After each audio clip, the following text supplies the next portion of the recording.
पढ़ते हैं ना उसको काउंट मत किया करो कि मैं 2 घंटे पढ़े 3 घंटे पढ़े।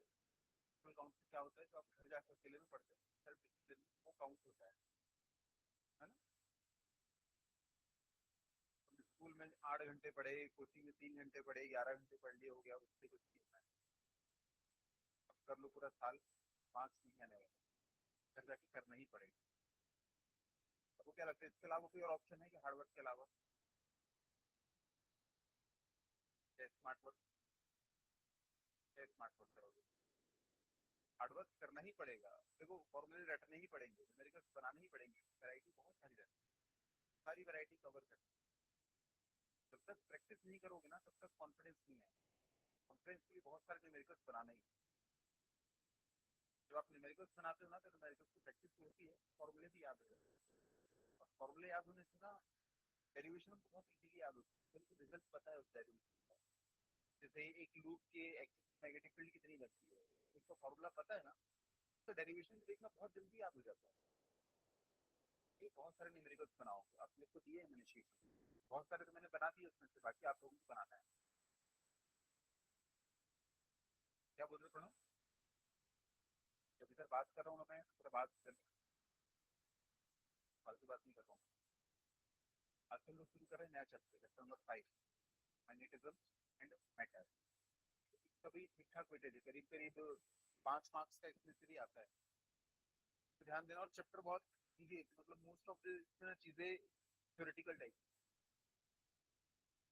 चैप्टर 1 से हाँ इसको कंपेयर कर सकते हो, तो मैंने दिखाया भी कि कैसे चैप्टर 1 से मिल जाए। ये इसकी फॉर्मूला शीट है, तो अभी फोल्ड करके रख देना, फिर घर जाओगे तो घर में छुपा देना।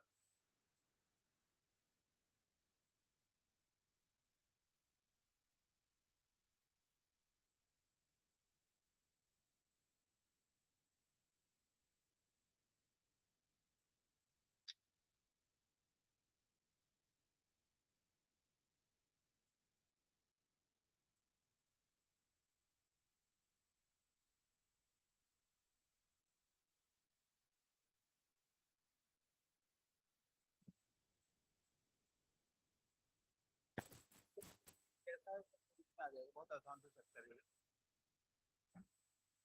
अगर इसमें नए फॉर्मूले देखोगे ना पूरी शीट में, नए फॉर्मूले तो सिर्फ ये छोटा सा डब्बा है, इसमें नए फॉर्मूले।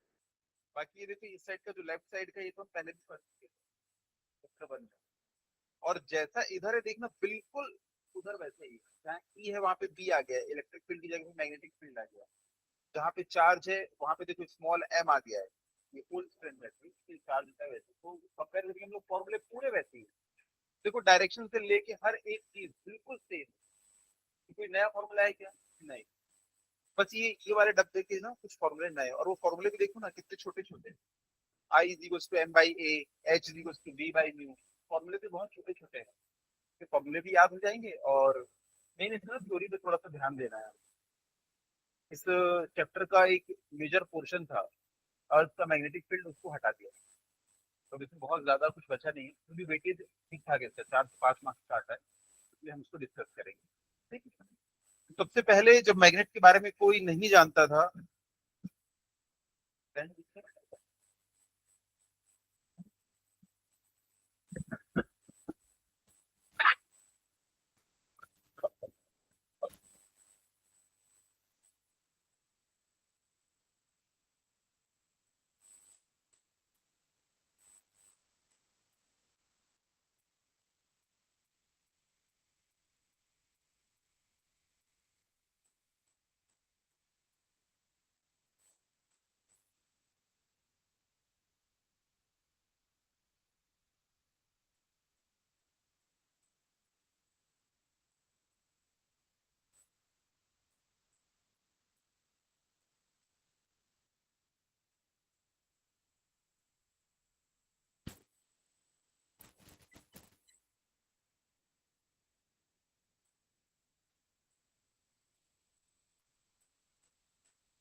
पहले की बात है, हमारे दोस्त 20 के साथ, जिनका नाम था क्या,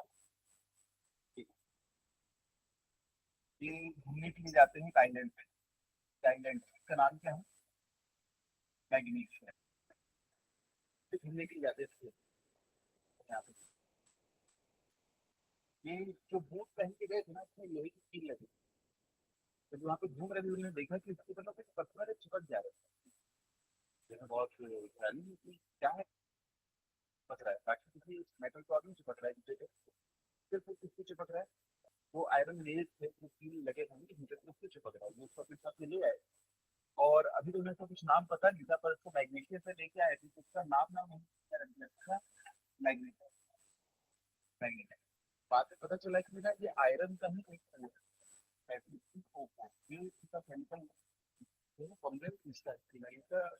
नेचुरली फाउंड मैग्नेट का क्या फॉर्म था, ये नेचुरल फॉर्म, ये आयरन का एक फोर्स नेचुरली फॉर्म, ये आपको याद रखना है ऐसे। अब उसके बाद इसके ऊपर बहुत सारे एक्सपेरिमेंट किए जाने लगे। आपको पता है मैग्नेट की क्या क्या प्रॉपर्टीज होती है, आपको खुद को पता है। सबसे पहली प्रॉपर्टी क्या होती है मैग्नेट की, हाँ ये अट्रैक्ट करता है। इन्होंने देखा कि ये आयरन को, निकेल को, कोबाल्ट को और स्टील को, ये सब चीज क्या करता है, अट्रैक्ट करता है। हाँ इनको अट्रैक्ट करता है, इसमें अट्रैक्टिव वाली प्रॉपर्टी है। दूसरी एक और बड़ी इंपॉर्टेंट प्रॉपर्टी थी, नहीं वो तो हमें पता नहीं है मैग्नेटिक फील्ड है, नॉर्मली ऐसे और क्या प्रॉपर्टी पता है, और बहुत खास प्रॉपर्टी। हाँ अट्रैक्ट रिपेल ये तो सब पता है, और कुछ यूज करके आप कुछ डिवाइस बना सकते हो। हाँ डायरेक्शन, ये हमको डायरेक्शन दिखाता है, नॉर्थ साउथ डायरेक्शन दिखाता है। तो चाइना में भी हमारे एक दोस्त थे, टीम थे वहाँ के, तो उन्होंने ऑर्डर दिया था वहाँ के इंजीनियर्स को कि मेरा ऐसा स्टेचू बनाओ जो एक ही डायरेक्शन दिखाता है। तो आप किसी डायरेक्शन में घुमा दोगे ना तो भी तो एक ही डायरेक्शन दिखाएगा। तो इंजीनियर्स ने क्या किया, एक वुडन प्लेटफॉर्म तैयार किया, उसको पानी के ऊपर उन्होंने रखा, और पानी के ऊपर ये राजा है इसका स्टेचू बना दिया। और इनके अंदर जो स्टेचू था उसके अंदर उन्होंने क्या कर दिया था, मैग्नेट रख दिया था। अब मैग्नेट तो भाई नॉर्थ साउथ डायरेक्शन में दिखाएगा, क्योंकि पानी में इसको कैसा भी कर दिया जाता है तो एक डायरेक्शन दिखाता है। तो बोला जाता है कि सबसे पहले चाइनीज लोगों ने डिस्कवर किया था कि मैग्नेट के पास ना डायरेक्शनल प्रॉपर्टी होती है, के पास में डायरेक्शनल प्रॉपर्टी, ये ना दो बड़ी इंपॉर्टेंट प्रॉपर्टी, तो डायरेक्शन दिखाना और दूसरा कुछ मेटल्स को अट्रैक्ट करना। ठीक है, तो लिख लो, बहुत ज्यादा तो नहीं लिखना है, लोगों को लिखना है जैसे इसका। ठीक है,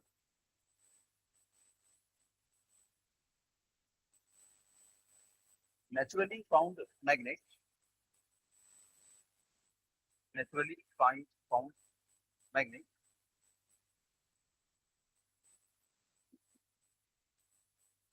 is an oxide of iron। ये आयरन का ऑक्साइड है, और ऑक्साइड के बाद ब्रैकेट में लिख देना Fe2O4। मे भी कभी इसका केमिकल नेम पूछ रहे आपको, फॉर्मूला पूछ रहे, ऑक्साइड के बाद ब्रैकेट में लिख लेना Fe2O4 है।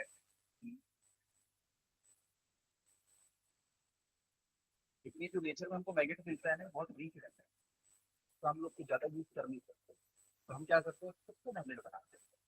हम लोग स्टील की बार होते हैं, और किससे मैग्नेट बनाते हैं, आप लोगों ने स्टील की लैब में देखा होगा, देखा स्टील की लैब में आयरन की बार होती है, आयरन की बार एक, ये पूरी मैग्नेटाइज है, देखा है बात, रेड कलर में,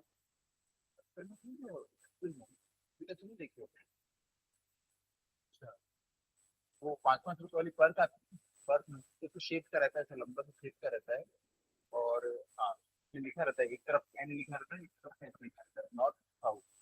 ये बार मैग्नेट है, ये क्या करते हैं, स्टील लेते हैं और स्टील को ना कुछ प्रोसेस करके उसको मैग्नेटाइज करते हैं, तो इसको हम कहते हैं बार मैग्नेट।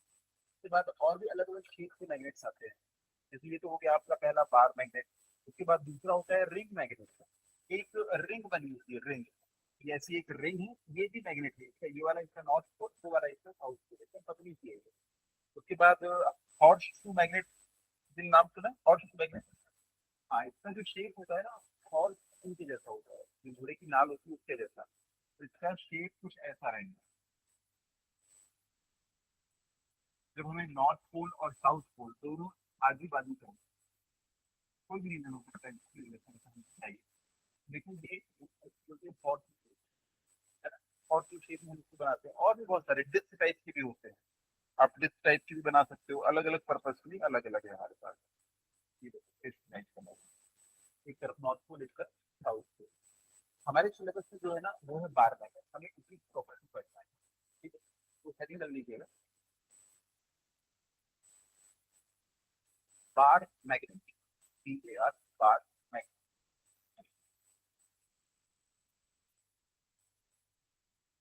बार क्या होता है कि जो ऐसा शेप होता है ना, हम बार, बार मैग्नेट इसमें लिखेगा as naturally found magnet is weak, as naturally found magnet is weak, is weak, comma,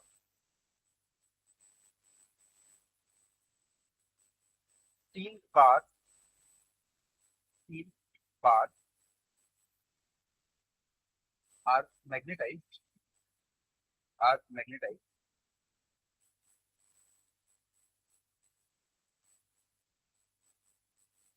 and is known as bar magnet, is known as bar magnet। हमें उसी के बारे में पढ़ना है,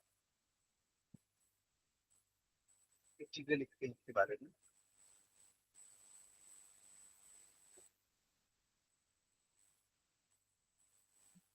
लिखिएगा।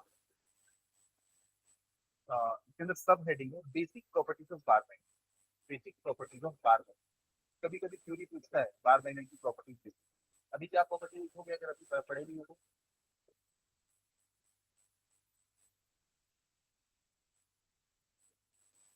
नहीं, वो सारे मैग्नेट होते हैं, नॉर्थ साउथ। हाँ प्रॉपर्टी है, तो वो सारे मैग्नेट ना, तो बार मैग्नेट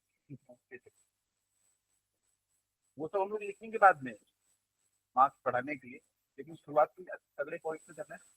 इसका पॉइंट क्या होता है कि ये जो बार मैग्नेट होता है ना, सबसे ज्यादा स्ट्रेस होती है इसके पोल से।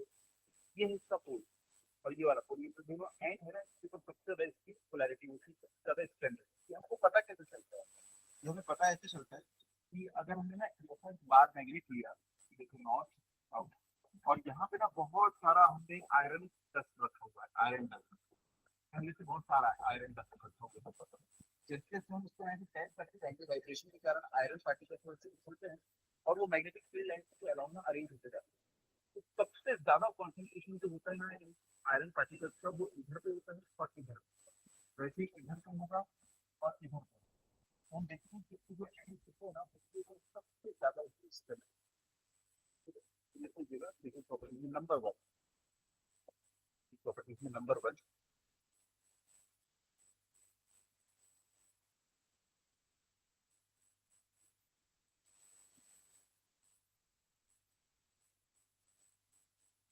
bar magnets have, bar magnets have maximum strength, maximum strength at their pole, at their pole, bracket में लिख देना एंड, एंड है, एंड है, हम लोग पोल करते हैं। नंबर टू लिखिएगा, number two, attracts iron, cobalt, निकल, स्टील टुवर्ड्स इट।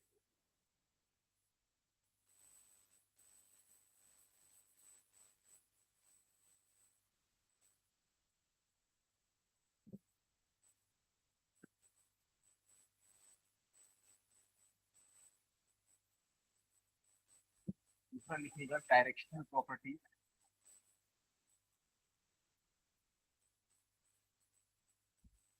तो हम लोग क्या करते हैं, सस्पेंड करते हैं, फ्रीली हवा में लटका देते हैं। इसका जो हिस्सा नॉर्थ की तरफ होगा ना उसे हम लोग कहते हैं नॉर्थ पोल, और जो हिस्सा साउथ की तरफ होगा ना अपने आप जो अरेंज हो जाएगा साउथ की तरफ, उसे ही हम लोग क्या करेंगे, साउथ। ठीक है। दूसरा लिखिएगा डायरेक्शनल प्रॉपर्टी, हवा में लटका दिए, ये अपने आप घूम जाता है, जो नॉर्थ की तरफ है वो नॉर्थ पोल, साउथ की तरफ south. Next point,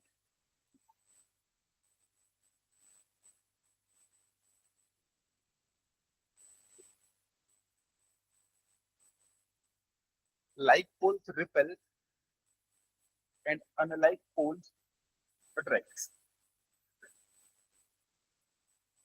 Like poles repel and unlike poles attract.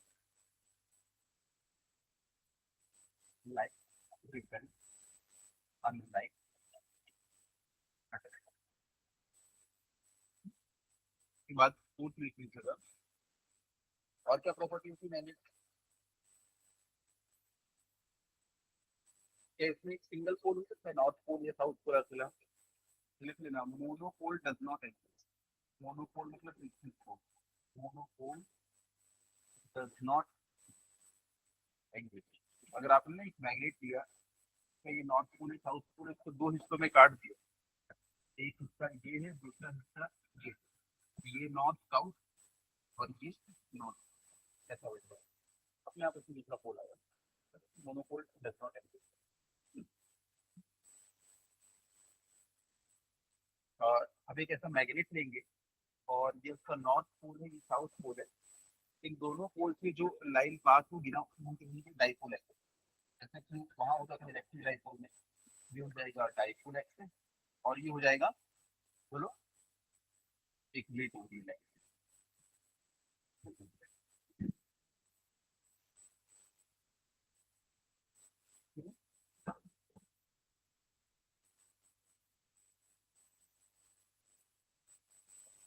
और क्या प्रॉपर्टी होती है इसमें मैग्नेट में एक इंडक्टिव प्रॉपर्टी हाँ बड़ी इंपॉर्टेंट प्रॉपर्टी इंडक्टिव प्रॉपर्टी क्या होता है इंडक्टिव प्रॉपर्टी इंडक्टिव प्रॉपर्टी क्या होता है ना कि ये अगर एक मैग्नेट है अगर आपने इसके पास कोई ये आयरन का पीस रख दिया तो ये भी क्या बन जाता है मैग्नेट अब देखना है इसके पास एक दूसरा पीस होगी ना ये तो मैग्नेट फिर भी इसमें चिपक जाएगा तो इंडक्टिव प्रॉपर्टी ये इसमें इसके पास मिलने वाले चीज को भी मैग्नेट बना देता है और जरूरी नहीं इसको कांटेक्ट में ही अगर ये थोड़ा सा उससे दूर भी होगा ना तो भी क्या बन जाएगा मैग्नेट बन जाएगा तो बिना टच किए भी अपना इसे ट्रांसफर कर सकता है इसको भी मैग्नेट बना सकता है इसको हम कहते हैं इंडक्टिव प्रॉपर्टी ठीक है देख लीजिएगा metal pieces like metal pieces like metal pieces हाँ इंडक्टिव प्रॉपर्टी के अंदर metal pieces like iron nickel cobalt get magnetized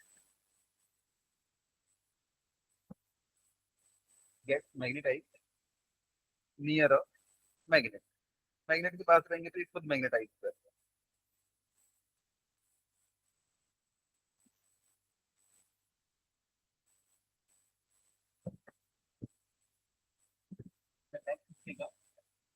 magnetic field magnetic magnetic field क्या होता है मैग्नेटिक फील्ड मतलब मैग्नेट के आसपास का ऐसा एरिया ऐसा स्पेस जहाँ पे उसका मैग्नेटिक इफेक्ट हम एक्सपीरियंस कर सकते हैं मैग्नेटिक इफेक्ट कैसे एक्सपीरियंस करेंगे हाँ फोर्स के थ्रू ही वो अभी से कम्युनिकेट करता है वहां पे अगर आप देखिए जहाँ पे मैंने एक मैग्नेट रखा है ये नॉर्थ पोल साउथ पोल उससे 1 किलोमीटर दूर अगर आपने एक और दूसरा मैग्नेट रखा है इसके तो कुछ फर्क पड़ेगा क्या नहीं जैसे जैसे उसके आसपास लाओगे ऐसा वो प्लेस जहाँ पे ना अब इसका इफेक्ट आपको देखने मिल रहा है अट्रैक्ट करेगा या रिपेल करेगा वही क्या कहलाएगा इसका मैग्नेटिक फील्ड इंटेंसिटी ठीक है लिख लीजिएगा the space around the magnet the space around the magnet where it where its magnetic effect can be felt where its magnetic effect can be felt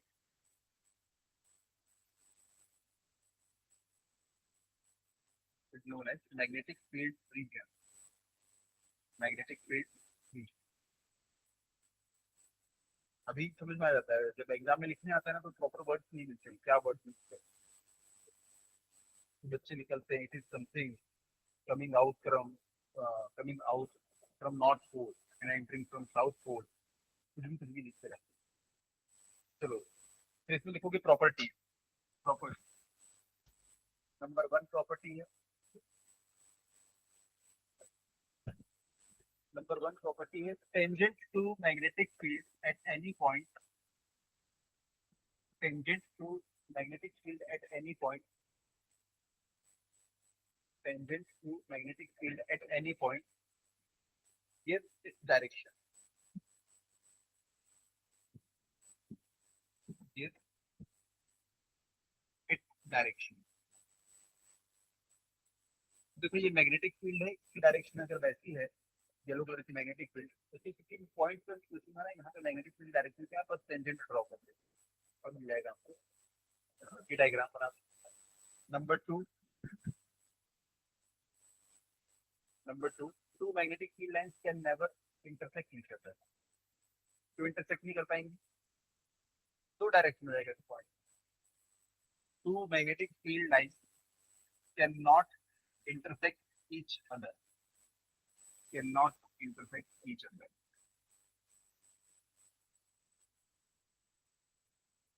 अगर ऐसा हुआ ना तो देखो इस पॉइंट पे दो डायरेक्शन बन जाए, इस पॉइंट ये नॉट पॉसिबल, एक ही पॉइंट पे दो डायरेक्शन में नहीं सकते। So what's very critical because at the point of intersection there will be two tendencies, two direction of negative field line. तो एक ही पॉइंट पे दो मैग्नेटिक फील्ड लाइन की डायरेक्शन पॉसिबल।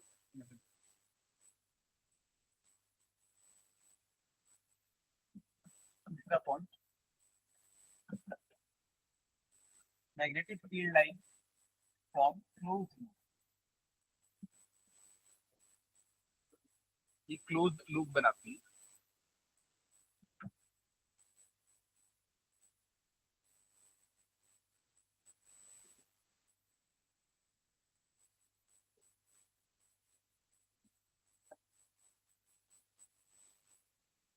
मैग्नेट से बाहर नॉर्थ से साउथ, मैग्नेट के अंदर साउथ से नॉर्थ। फोर्थ पॉइंट है जो इसको इलेक्ट्रिक फील्ड से थोड़ा सा अलग बनाता है, ये भी अलग है। इलेक्ट्रिक फील्ड लाइन भी कभी क्लोज लूप नहीं बनाती, पॉजिटिव से शुरू होती है और नेगेटिव पे टर्मिनेट होती है, ये तो क्लोज लूप बना रही है। एक और चीज है कि अगर मान लो कोई एक ऐसा कंडक्टर है, आपको पता है अगर ये हॉलो होगा इसके अंदर इलेक्ट्रिक फील्ड की वैल्यू कितनी होगी, जीरो, अंदर इलेक्ट्रिक फील्ड जीरो रहती है। लेकिन मैग्नेटिक फील्ड के साथ ऐसा नहीं होता, मैग्नेटिक फील्ड इसके आर पार जाता है ना, मैग्नेटिक फील्ड जो होगी इसके आर पार जाता है। Magnetic field, magnetic field can go through, magnetic field can go through a conductor without break, break ही नहीं होगी।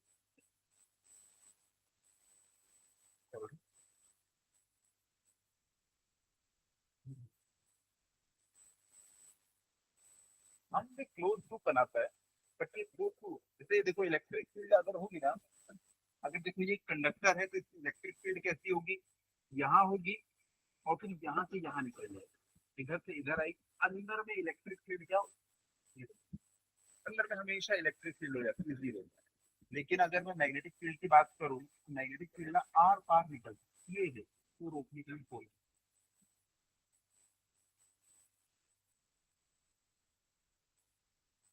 अच्छा ऐसे कैसे पॉसिबल है, जब इधर अंदर घुसे ही नहीं तो उधर से कैसे निकल गई?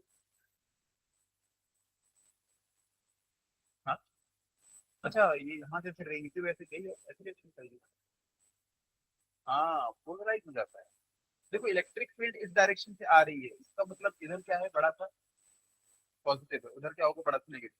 देखो ध्यान से देखो, अभी तक तो समझ में आया, ये है पॉजिटिव और ये है नेगेटिव, इसके अंदर तुमने मस्त इलेक्ट्रिक फील्ड बना के रखे थे। लेकिन अगर तुमने क्या किया, इसके बीच में एक कंडक्टर को रख दिया, ऐसा मान लो एक कंडक्टर है, तो इस पॉजिटिव से अट्रैक्ट होकर सारे नेगेटिव इस तरफ आ जाएंगे और इस नेगेटिव से अट्रैक्ट होकर सारे पॉजिटिव इधर आ जाएंगे। अब तुमको तो पता है ना इलेक्ट्रिक फील्ड कहाँ से कहाँ रहती है, पॉजिटिव से नेगेटिव होती है या नहीं, फिर से पॉजिटिव से नेगेटिव, तो ये पोलराइज हो जाता है, इस वजह से ऐसा पॉसिबल है कि अंदर इलेक्ट्रिक फील्ड जीरो लेकिन बाहर में वो पूरा रहती है। लेकिन मैग्नेटिक फील्ड के साथ में ऐसा नहीं है, वो आर पार। और क्या प्रॉपर्टीज है?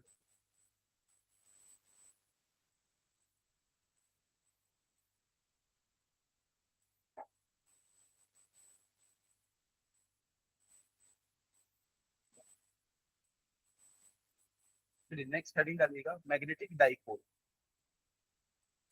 मैग्नेटिक डाइपोल, जैसे इलेक्ट्रिक डाइपोल होता है ना, एक पॉजिटिव चार्ज और एक नेगेटिव चार्ज, दोनों को आसपास रख दो, दोनों इक्वल एंड अपोजिट रहेंगे तो वो क्या बनाते हैं, एक इलेक्ट्रिक डाइपोल बनाते हैं। लेकिन मैग्नेटिक डाइपोल तो हमेशा एग्जिस्ट करेगा क्योंकि ये पोल्स तो अलग अलग हो नहीं सकते। और एक मैग्नेट के जो दोनों पोल होते हैं ना, वो दोनों हमेशा सेम स्ट्रेंथ के होते हैं। ये चीज एकदम दिमाग में बिठा लेना। जैसे कि दो चार्जेस तुम रख सकते हो, एक Q1 और एक Q2 रख सकते हो, लेकिन कभी भी आप दो अलग अलग स्ट्रेंथ के पोल्स का एक मैग्नेट नहीं बना सकते। जो भी मैग्नेट बनेगा उसके दोनों पोल्स की स्ट्रेंथ क्या होगी, बिल्कुल सेम रहेगी। सर कैसे पता चला आपको? मैं ऐसे पता चला कि अगर ये जो मैग्नेट है ना, ये मैग्नेट आपने काफी बड़ा सा मैग्नेट लिया है, नॉर्थ पोल साउथ पोल। इससे 1 सेंटीमीटर की दूरी पे अगर मैं एक आयरन का ये पीस रखूंगा ना, उसके ऊपर जितना फोर्स लगाएगा, पता है ये वाला एंड भी 1 सेंटीमीटर की दूरी पे उसी पीस को मैं रखूंगा, सेम फोर्स लगाएगा। लेकिन दूसरे मैग्नेट के ऊपर सेम फोर्स लगाएगा। ये कितना भी आप बार बार इसको एक्सपेरिमेंट को दोहरा लो, आपको सेम वैल्यू मिलेगी। यानी कि एक मैग्नेट में जो दोनों पोल्स होते हैं ना, दोनों पोल्स की स्ट्रेंथ हमेशा क्या होती है, सेम। इसके नॉर्थ पोल और साउथ पोल दोनों की स्ट्रेंथ क्या होगी, सेम। स्ट्रेंथ मतलब क्या है, मतलब ये इंडिकेट कर रहा है कि दूसरे मेटल्स के ऊपर कितना फोर्स लगा पा रहा है, तो इसकी स्ट्रेंथ है ना। एक ही तरीके से कम्युनिकेट करते हैं, फोर्स लगा। तो जो ज्यादा फोर्स लगा पा रहा है उसकी स्ट्रेंथ ज्यादा है, जो कम लगा रहा है उसकी strength कम है। जैसे वहां पे हमारे इलेक्ट्रिक चार्जेस हुआ करते थे, देखो एक ऐसा -Q हुआ करता था और एक ऐसा +Q हुआ करता था। देखो दोनों का मैग्नीट्यूड सेम ही, क्या अलग अलग? दोनों का मैग्नीट्यूड मैग्नीट्यूड सेम है, साइन पहले अपोजिट है। वैसे यहाँ पे देखो एक नॉर्थ पोल एक साउथ पोल, हमें भी एक मैग्नीट्यूड की मतलब है। तो यहाँ पे जैसे चार्ज हुआ करता था ना, वैसे इसका एक मैग्नेटिक स्ट्रेंथ होता है जिसको हम स्मॉल एम से रिप्रेजेंट करते हैं। इसका भी स्मॉल एम है और इसका भी स्मॉल एम है। इसमें प्लस माइनस ऐसा कुछ नहीं होता, दोनों का स्मॉल एम, दोनों की स्ट्रेंथ बिल्कुल सेम। क्या यहाँ तक की चीजें समझ में आ गई? तो ये एक मैग्नेट जो है ना, वो अपने आप में एक डाइपोल होता है क्योंकि उसमें दो पल एग्जिस्ट करते हैं। इलेक्ट्रिकल डाइपोल आपको जबरन बनाना पड़ता है, एक नेगेटिव को लाओ एक पॉजिटिव को लाओ, दोनों को आसपास रखने के लिए इलेक्ट्रिक डाइपोल बनता है। क्या मैग्नेट की केस में अलग से डाइपोल बनाना पड़ेगा क्या? नहीं, कोई भी मैग्नेट उठाओ आपको डाइपोल मिल जाएगा। ठीक। तो मैग्नेटिक डाइपोल है, इसीलिए इसके बारे में यहीं से हम लोग का मेन चीज शुरू होगा।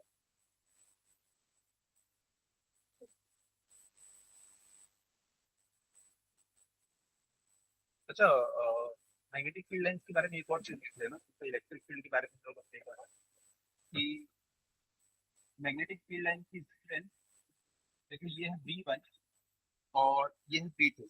किसकी स्ट्रेंथ ज्यादा है, किसकी कम है? देखिए V1 या V2 किसकी स्ट्रेंथ ज्यादा है, V1 की या V2 की? V1 या V2? कोई V2 क्यों बोला?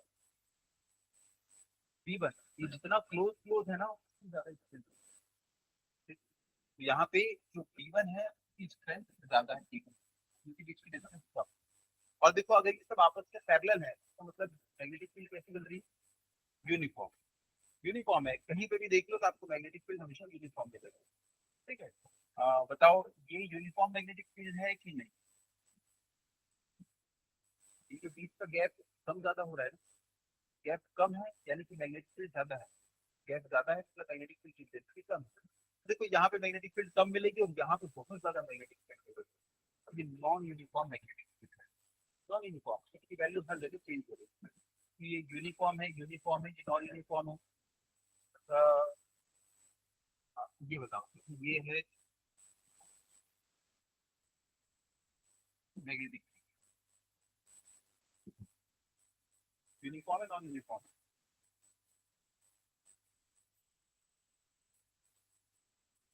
यूनिफॉर्म है, नॉन यूनिफॉर्म? क्यों नॉन यूनिफॉर्म है?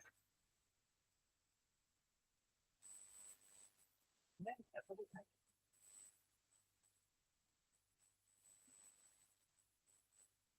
हाँ देखो यहाँ पे कहीं पे भी देख लो तुम, चाहे यहाँ देखो यहाँ देखो यहाँ देखो यहाँ देखो, डायरेक्शन एक मैग्नेटिक फील्ड उसी डायरेक्शन में। लेकिन यहाँ पे देखो, अगर मैं इस पॉइंट पे मैग्नेटिक फील्ड की डायरेक्शन पूछूंगा तो इधर है, इस पॉइंट पे पूछूंगा तो मैग्नेटिक फील्ड डायरेक्शन है। भाई मैग्नेटिक फील्ड एक वेक्टर क्वांटिटी है, चाहे मैग्नीट्यूड चेंज हो चाहे डायरेक्शन चेंज हो, तो चेंज हो। तो यूनिफॉर्म, अगर मैग्नेटिक फील्ड चेंज हो रही है तो यूनिफॉर्म हो सकती है क्या? नहीं, हर पॉइंट पे उसकी डायरेक्शन अलग अलग। वैसे मैग्नीट्यूड उसका हर जगह सेम होगा पर डायरेक्शन अलग अलग है ना, इसलिए ये नॉन यूनिफॉर्म मैग्नेटिक फील्ड है। याद रखो। ठीक है? बना दो इसको, ये यूनिफॉर्म यूनिफॉर्म, वो नॉन यूनिफॉर्म, वो भी नॉन यूनिफॉर्म, छोटे छोटे बना लो।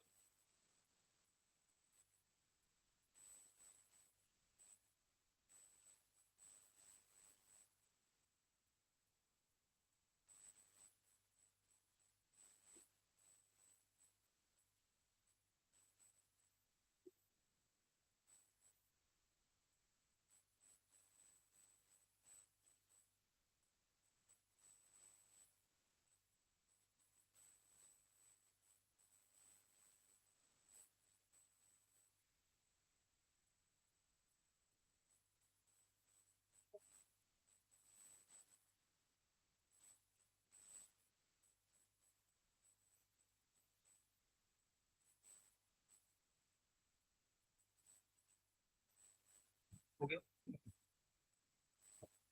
तो अब देख रहे थे मैग्नेटिक डाइपोल, मैग्नेटिक डाइपोल, इसका ये साउथ पोल है, ये इसका नॉर्थ पोल। जैसे इलेक्ट्रिक डाइपोल में होता था दोनों चार्जेस का मैग्नीट्यूड बिल्कुल सेम रहता था, तो वैसे यहाँ पे इसका भी जो स्ट्रेंथ है ना वो स्मॉल है, और इसका भी स्ट्रेंथ है स्मॉल। इन दोनों पोल्स के बीच की जो डिस्टेंस है ना वो है 2s। जैसे कि इलेक्ट्रिक डाइपोल होता था -q और प्लस। यहाँ पे देखो एक इलेक्ट्रिक डाइपोल मोमेंट होता था, डायरेक्शन कहाँ से कहाँ होती थी, नेगेटिव से पॉजिटिव की तरफ। ये होता था इलेक्ट्रिक डाइपोल मोमेंट, इसको हम लोग पी से डिनोट करते हैं, और पी की वैल्यू कितनी होती है, q × 2a। तो एक पोल की स्ट्रेंथ ले लो और इन दोनों के बीच के डिस्टेंस से मल्टीप्लाई कर दो, तो वैसे यहाँ पे होगा मैग्नेटिक डाइपोल मोमेंट। उसकी जो डायरेक्शन होगी वो कहाँ से कहाँ होगी, साउथ से नॉर्थ की तरफ। इसको हम लोग कैपिटल एम को रिप्रेजेंट करेंगे।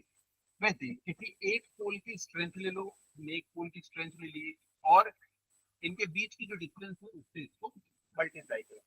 सर ये तो वेक्टर क्वांटिटी, वो तो वेक्टर क्वांटिटी नहीं है।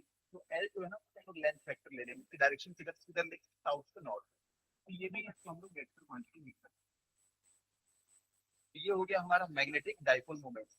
फॉर्मूला देखो बिल्कुल सेम टू सेम, एक पोल की स्ट्रेंथ एम, और ये एम का फॉर्मूला पहले भी हम लोगों ने पढ़ा है, याद है, M is equal to,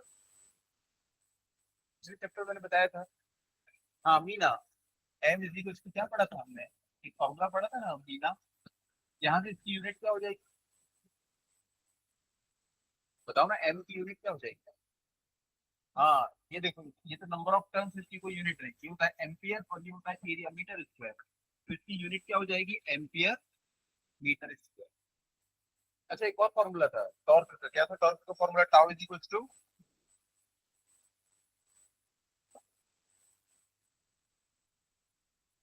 torque का फॉर्मूला एक लूप पे कितना टॉर्क लगता है। हाँ बोलो। बिना साइन थीटा, साइन थीटा की तो कोई वैल्यू होती नहीं यूनिट, तो वैल्यू होती है 1 1 पॉइंट कुछ। तो इसको हम लोग लिख सकते हैं क्या, बिना, बिना साइन थीटा वो छोड़ दें। आई एन ए किसके इक्वल होता है, एम। तो मैं टाउ इज इक्वल टू क्या लिख सकता हूँ, बी इंटू एम। तो यहाँ से एम इज इक्वल टू क्या हो जाएगा, टाउ अपॉन बी। टाउ क्या है, टॉर्क, टॉर्क की यूनिट क्या होती है, न्यूटन मीटर, न्यूटन मीटर को क्या कहते हैं, जूल। और नीचे मैग्नेटिक फील्ड है जूल पर टेस्ला। तो इसकी यूनिट ना याद रखना, एमसीक्यू में ना कुछ बार पूछा है, मैग्नेटिक डाइपोल मोमेंट की यूनिट बताओ, जूल पर टेस्ला या टेस्ला पर जूल, ऐसे तो जूल लिख देता है।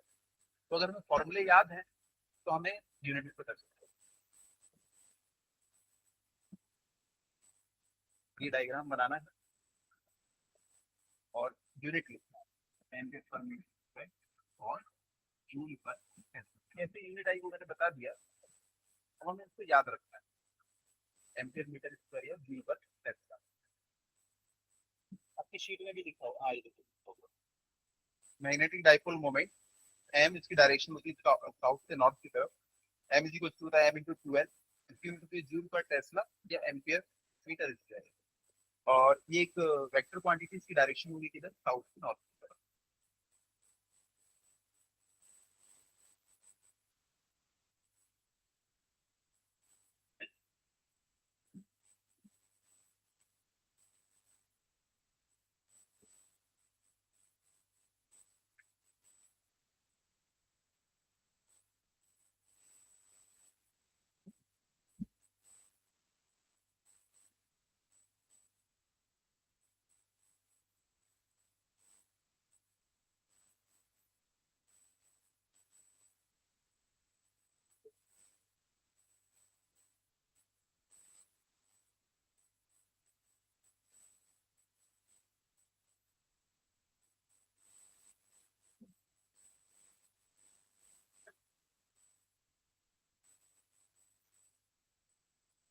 नेक्स्ट ये बता देखिए analogy of magnetism and electricity.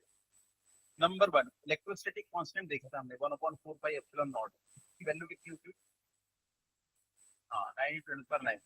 के बाद ये जो बाजू में ना ये मैग्नेटोस्टैटिक कांस्टेंट की वैल्यू कितनी होती है? म्यू0/4 पाई। म्यू0/4 पाई की वैल्यू 10⁻⁻7। के बाद नीचे देखो ये है डब्बा, इलेक्ट्रिक फील्ड एक चार्ज के कारण कितनी बनती है? E/r²। और यहाँ पे अगर किसी एक पोल के कारण अगर मैं पूछूं स्ट्रेंथ कितनी बनेगी एक पोल के कारण, तो वो कितनी हो जाएगी? Km/r²। Km/r² है वैसे, Km/r²। क्यू की जगह पे क्या आ गया? M आ गया। कितनी शीट में देखना है आपको? शीट में के बाद यहाँ देखो electric dipole moment P is equal to Q into 2a। यहाँ पे हो जाएगा magnetic dipole moment and M is equal to M into 2l। उसके बाद जैसे इलेक्ट्रिक फील्ड थी Kp/r³, वैसे ही हो जाएगा Km/r³। डेरिवेशन हम लोग अगली क्लास में करेंगे इसका। Kp/r³ का, वैसे हम लोग Km/r³ का डेरिवेशन करेंगे अगली क्लास में। डायरेक्शन इधर कैसे होती है उसका भी रिवीजन हो जाएगा। एक बार अपना इलेक्ट्रिक फील्ड के लिए आप लोग को डेरिवेशन देख जाना, तो ये दोनों हो जाएगा ना, तो आपको याद हो जाएगा। तो एक के साथ एक फ्री है, एक अगर आपको आती है तो दूसरी आपको अपने आप तक चल सकती है ना। तो इसको एक बार देख के आना, बिल्कुल वैसे ही है। उसके बाद वहां पे हम लोगों ने टॉर्क को निकाला था पी ई साइन थीटा। यहाँ पे क्या हो जाएगा? पी की जगह क्या हो जाएगा? Magnetic dipole moment M. P की जगह पे हो जाएगा मैग्नेटिक फील्ड बी और साइन थीटा। तो ऐसी पोटेंशियल एनर्जी वर्क डन। तो देखो सारे फॉर्मूले जो ना पुराने ही हैं, नया फॉर्मूला अभी तक कुछ भी नहीं आया है ना।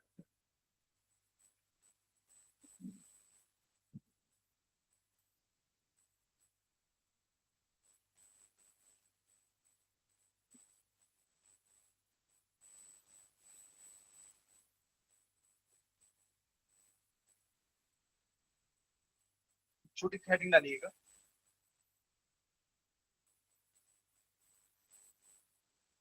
Analogy between magnetic dipole and electric dipole.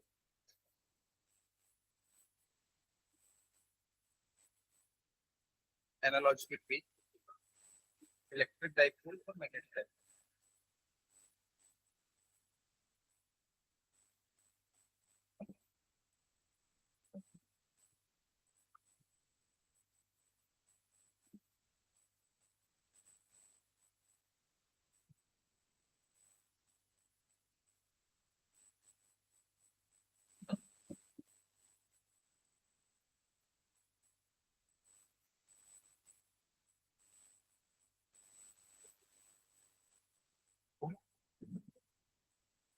तो हमारा इलेक्ट्रिक डाइपोल -q प्लस, इस केस में p इज इक्वल टू क्या होता है? q into 2।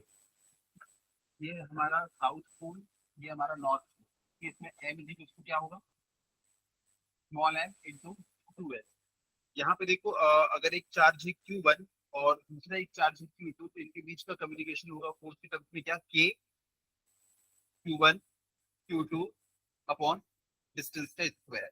इन दोनों के बीच की जो डिस्टेंस है उसका स्क्वायर। वहीं अगर हमारे पास में दो मैग्नेट्स है, यूनिपोल तो मोनोपोल तो इसमें एग्जिस्ट नहीं करता है, तो यहाँ पे देखो इनके बीच का जो फोर्स लगेगा, पहली बात अट्रैक्शन लगेगा या रिपल्शन लगेगा? अट्रैक्शन लगेगा, क्योंकि अनलाइक पोल यहाँ पे जो इनके बीच का जो फोर्स होगा वो होगा के। यहाँ पे के ना मैग्नेटिक स्टैटिक कांस्टेंट है, V0/4 इनटू बताओ। हाँ ये इसका m1, इसका कितना होगा? m1, क्योंकि सेम स्ट्रेंथ के होते हैं यहाँ पे। इसका अगर m2 है तो इसका भी m2 है। ये क्या हो जाएगा? m1 m2 अपॉन डिस्टेंस का स्क्वायर। डिस्टेंस क्या होगा? ये दोनों के बीच का, ये दोनों के बीच का। हाँ तो देखो फॉर्मूला बिल्कुल सेम आ रहा है, व्यक्ति आ रहा है। हाँ और क्या? जैसे मान लो इधर इलेक्ट्रिक फील्ड लगी हुई, इलेक्ट्रिक फील्ड लगी हुई है, यहाँ पे तुमने एक छोटा सा चार्ज लगा और इलेक्ट्रिक फील्ड इधर लगी, तो इस चार्ज के ऊपर एक फोर्स लगेगा F is equal to electric field में चार्ज के ऊपर कितना फोर्स लगता है? क्यू ही। तो इसके ऊपर जो फोर्स लगेगा ना वो होगा Q in the direction of electric. जब पॉजिटिव होगा तो अलाउ, नेगेटिव होगा तो माइनस में आएगा, जब अपोजिट डायरेक्शन। मान लो इस डायरेक्शन में लगी हुई है magnetic field, direction magnetic field लगी, तुमने यहाँ पे एक मैग्नेट को रख दिया, ये north south equal distance m, तो यहाँ पे भी एक फोर्स लगेगा। इसको देख के उसकी वैल्यू बताओ। एम बी, बड़ा एम की छोटा एम, छोटा एम इंटू कॉपी पेज। तो एक मैग्नेट फील्ड भी ना, मैग्नेटिक फील्ड के अंदर ऑब्वियसली फोर्स लगेगा, magnetic field magnet field force कितना लगता है, एम टी। स्मॉल एम क्या है, फुल स्ट्रेंथ, ठीक है, एक्सटर्नल मैग्नेटिक फील्ड। इनके बीच की एनालॉजी।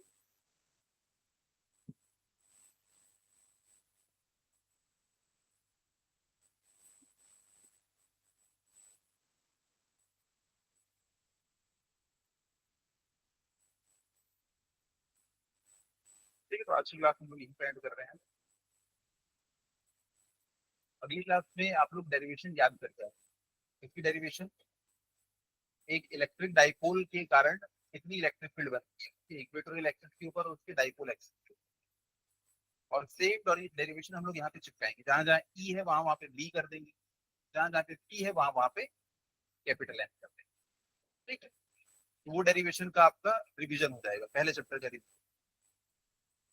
और एक और चीज, 2 मिनट सुनो, कि जैसे ये वाला चैप्टर हमारा खत्म होगा उसके बाद कौन कौन से चैप्टर बचते हैं। उसके बाद बचता है हमारा ईएमआई बचता है, इलेक्ट्रोमैग्नेटिक इंडक्शन, और उसके बाद एसी बचता है ना। ये दोनों चैप्टर्स भी थोड़े थोड़े टाइम टेकिंग है। उसके बाद और एक ईएम वेव्स, उसके बाद एक ईएम वेव को भी हमको पढ़ना है। उसके बाद जो अगली बुक है ना, बहुत कम टाइम लगता है। उसमें एक है रे ऑप्टिक्स, एक है वेव ऑप्टिक्स। इसमें थोड़ा थोड़ा टाइम लगता है, लेकिन उसके बाद में 3 चैप्टर, एक तो है दोगलापन, dual nature of matter and radiation. और उसमें हम लोग ये देखेंगे कि जो प्रणव है वो सिर्फ मास नहीं है, वो साथ में साथ क्या है, वेव भी है। और अगर वेव है तो वेव की एक वेवलेंथ भी होती है। तो हम प्रणव जी की क्लास में बैठ के वेवलेंथ निकालें, आई प्रॉमिस। आप लोग भी तरफ से निकाल सकते हैं वेवलेंथ। तो वो है कि जो मैटर है ना वो कभी वेव फॉर्म में होता है और कभी मैटर के फॉर्म में होता है। तो वो 2 से 3 क्लास में निपट जाएगा। उसके बाद आता है एटम, उसके बाद आता है न्यूक्लियाई, फिर 2 2 3 3 क्लास के चैप्टर है। तो अगली बुक जो है ना हमारी, इसके कंपेरिजन में बहुत बहुत टाइम में निपट जाएगी। तो हम लोग ना एकदम ट्रैक पे हैं, हम लोग बिल्कुल टाइम से चल रहे हैं ना, आप लोग उसका टेंशन मत लेना लेवल से लेवल। उसके बाद आता है सेमीकंडक्टर, वो भी 3 से 4 क्लास का। ये 2 चैप्टर बड़े हैं अगली बुक में, और फिर बाकी बहुत छोटे। तो दिवाली के काफी टाइम हम लोग का सिलेबस खत्म हो जाएगा। उसका टेंशन नहीं, बस जितना आपको होमवर्क मिल रहा है उतना करते जाओ। आज बहुत छोटा सा होमवर्क मिला है, क्या है, इलेक्ट्रिक डाइपोल के इक्वेटोरियल एक्सिस के ऊपर और डाइपोल एक्सिस के ऊपर इलेक्ट्रिक फील्ड का आपको डेरिवेशन याद था, एकदम रटा रटा है। ठीक, चलो फिर भागो, मिलते हैं।